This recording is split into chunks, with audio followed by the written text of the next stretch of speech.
ایک اللہ کے نبی نے فرمایا کہ ماں باپ جب اپنے بچے کے لیے دعا کرتے ہیں اللہ تعالیٰ اس دعا کو رد نہیں کرتا. اللہ تعالیٰ اس دعا کو کبھی رد نہیں کرتا. تو پھر ہم کیا کریں؟ اپنے والدین کی خدمت کر کے، ان کو خوش کر کے، ان کو راضی رکھ کر کیا کریں؟ اللہ کی خوشنودی حاصل کریں، اللہ کی رضا حاصل کریں. تو میرے دوستو، ہم نے کیا کرنا ہے؟ والدین کو خوش رکھنا ہے اور ان کی ہم نے کیا کرنی ہے؟ اطاعت کرنی ہے. وہ ماں جو اپنے منہ سے نوالا نکال کر بچے کے منہ کے اندر دیتی ہے، اپنی بھوک اور پیاس کو برداشت کرتی ہے، لیکن بچے کی بھوک اور پیاس کو ماں برداشت نہیں کر سکتی. ایک عورت ہے امی عائشہ رضی اللہ تعالی عنہ کے پاس، حالت کمزور ہے، اس کے پاس 2 بچے ہیں، کمزور اور لاغر ہے.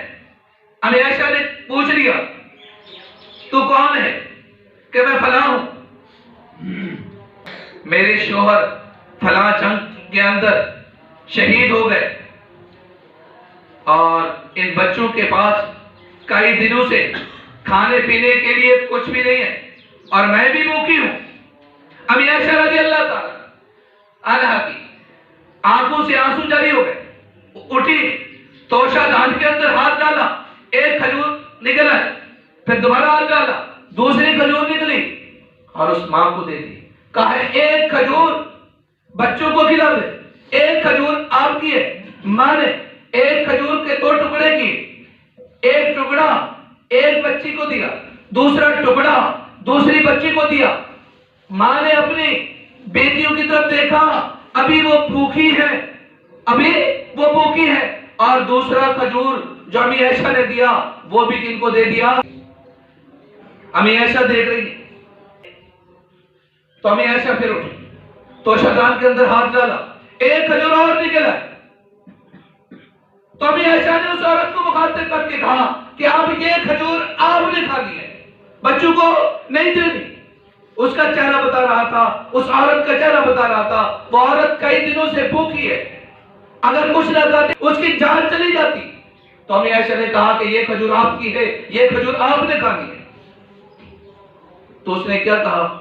جب بچوں کی طرف ماں نے دیکھا، بچیوں نے اپنی ماں کی طرف ہاتھ بڑھایا، ماں نے وہ کھجور دے دی، بچیوں نے وہ کھجور کھائی اور ماں وہاں سے اٹھ کے چلی گئی.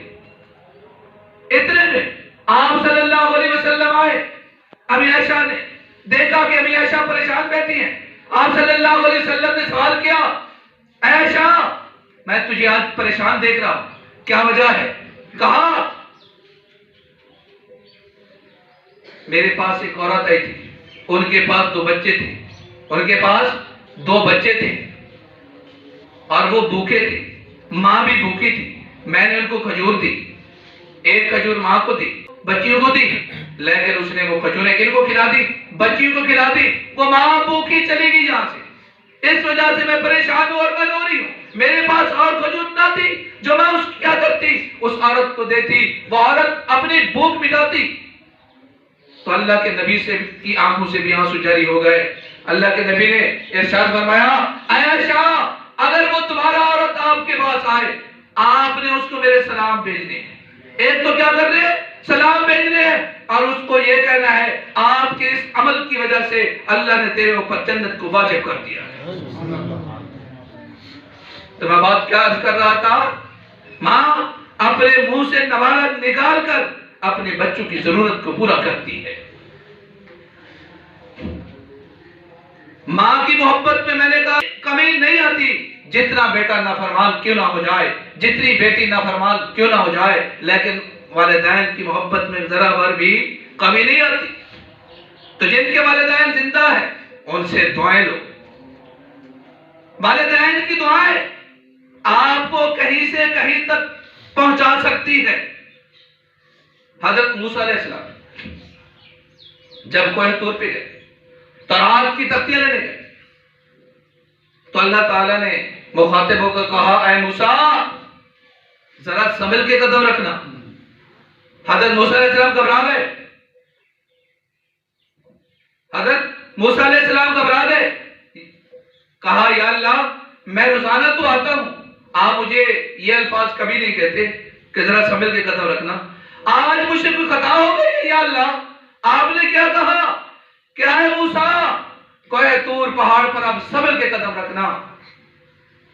تو غیب سے آواز آئی، اللہ تعالیٰ نے حضرت موسیٰ کو کہا اے موسیٰ پہلے تیری ماں زندہ تھی، تیری ماں تیرے لیے دعا کرتی تھی، اے اللہ میرے بیٹے سے اگر کوئی خطا ہو جائے تو کیا کرنا، اس سے درگزر والا معاملہ کرنا، اس کو معاف کر دینا۔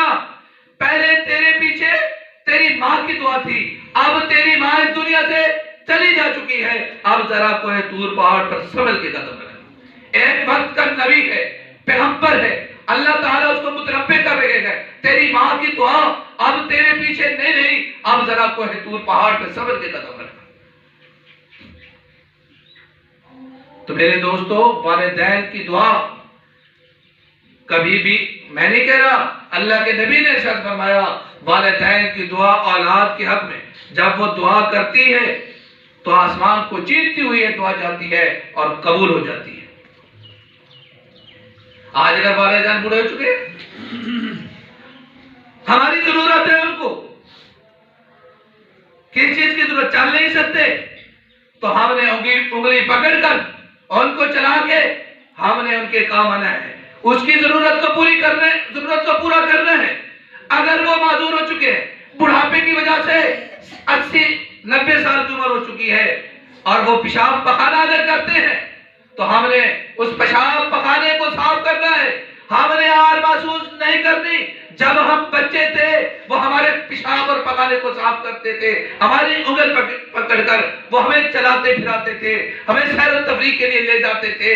آج اگر وہ بوڑھے ہو چکے ہیں، ہمارا یہ حق ہے کہ ہم کیا کریں، ان کی ضرورت کو پورا کریں، ہم ان کے کام آئیں۔ اگر اس بڑھاپے کی حالت میں وہ ہم سے ناراض ہوئے تو میرے دوستو پھر ہماری عبادات قابل قبول نہ رہے، نہیں، جتنے بڑے ولی بن جاؤ، جتنے بڑے بزرگ بن جاؤ، اگر تم سے تمہارے والدین اس دنیا سے راضی ہو کر نہیں گئے تو میرے دوستو پھر ہم جنت میں نہیں جا سکتے۔ ہاں اللہ تعالیٰ اگر بھیج دے تو ٹھیک ہے، مگر نہ کیا والدین کی ناراضگی اللہ کی ناراضگی ہے، والدین کی خوشنودی اللہ کی خوشنودی ہے۔ اگر والدین اس دنیا سے چلے گئے، آپ لوگوں کو پتا ہے کہ ہم ان کی خدمت نہیں کر سکے، اس خدمت کا حق ادا نہیں کر سکے، اب پچھتاتے ہو، اب ہمیں اس کا حل کیا ہے؟ اب اس کا حل یہ ہے کہ ہم کیا کریں، ان کے لیے استغفار کریں، ان کے لیے نفلی عبادات کریں، ان کے لیے روزے رکھیں، ان کے لیے صدقات اور خیرات کریں، ان کے لیے روزے رکھیں، تو یہ ثواب ان تک پہنچتا رہے گا۔ دوسرا کام ہم نے کیا کرنا ہے والدین کے ساتھ، جن کے والدین اس دنیا سے چلے جا چکے ہیں، معمول بنائیں، جمعے والے دن یا کوئی اور دن ہو تو ان کی قبر پہ جائیں، سورہ یاسین کی تلاوت کریں۔ اللہ کے نبی نے ارشاد فرمایا جو آدمی جمعہ کے دن اپنی ماں یا باپ کسی ایک کی قبر پہ جاتا ہے، اللہ تعالیٰ اس کی وجہ سے اس کے گناہوں کی بخشش فرما دیتے ہیں۔ ایک کام تو ہم نے کیا کرنا ہے، ان کے لیے ہم نے نفلی عبادت کرنی ہے اور اس کا احصال ثواب کن کے لیے کرنا ہے، اپنے والدین کے لیے کرنا ہے، استغفار کرنا ہے اور اس کا ثواب استغفار کس کے لیے، اپنے والدین کے لیے کرنا ہے۔ اگر کسی کے والدین دنیا سے ناراض ہو کر گئے، ہمارے استغفار کرنے کی وجہ سے، ہماری اس نفلی عبادت کی وجہ سے ان کی روح خوش ہو جائے گی، وہ ہم سے کیا ہو جائیں گے، راضی ہو جائیں گے۔ ایک تو ہم نے یہ کرنا ہے، ان کے لیے کیا کرنی ہے، استغفار کرنا ہے۔ دوسرا کام ہم نے یہ کرنا ہے، اگر ان کے بہن ہماری ماں ان کی بہنیں زندہ ہیں تو ان سے ہم نے حسن سلوک سے پیش آنا ہے، اور اسی طرح ہمارے باپ کے بہن بھائی اگر زندہ ہیں ان کے ساتھ ہم نے حسن سلوک سے پیش آنا ہے، اور اسی طرح اگر ان کے دوست جن سے وہ پیار اور محبت کرتے تھے تو ہم نے بھی ان سے کیا کرنا ہے، پیار اور محبت کرنا ہے۔ تو اس سے بھی ہمارے والدین کیا ہو گئے، ان کی روح خوش ہو جائے گی۔ اگر وہ دنیا دنیا کے اندر ہم سے ناراض ہو کر گئے تھے تو ہم سے کیا ہو جائیں گے؟ راضی ہو جائیں گے۔ تو ہم نے ان کے پیچھے کیا کام کرنا ہے؟ ان کے پیچھے ہم نے ان کے لیے ایک تو استغفار کرنا ہے، اور اس طرح ایک نفلی صدقات اور خیرات کرنے، ہو سکے تو ان کے لیے روزے رکھے، ہو سکے تو ان کے لیے حاجی کرے۔ اگر اللہ تعالیٰ نے آپ کو استطاعت دی ہے تو یہ کام ہم نے ان کے پیچھے کرنے ہیں۔ کچھ بھی نہیں ہوتا، کم از کم استغفار تو ان کے لیے کر سکتے ہو۔ اور جن سے وہ پیار اور محبت کرتے تھے، جو محلے کے اندر ان کے دوست تھے، اگر ہماری ماں کی کوئی سہیلیاں وغیرہ تھی تو ان کے ساتھ ہم نے کیا حسن سلوک سے پیش آنا ہے۔ تو اگر ہم ان کے ساتھ حسن سلوک سے پیش آئیں گے تو ہماری والدین کیا ہو جائیں گے؟ خوش ہو جائیں گے، تو ہمارے لیے جنت کا ذریعہ بن جائیں گے۔ دعا کرو اللہ تعالی ہم سب کو والدین کی اطاعت نصیب فرمائے۔ جن کے والدین زندہ ہیں آج سے تیار کر لیں کہ ہم نے ان کی خدمت کرنی ہے۔ انہوں نے ہمیں بچپن میں پالا، اب اگر وہ بڑے ہو چکے ہیں اب ہمارا حق ہے کہ ہم ان کی خدمت کریں۔ دعا کرو اللہ تعالی ہم سب کو ان کہیں سنی باتوں پر عمل کرنے کی توفیق نصیب فرمائے۔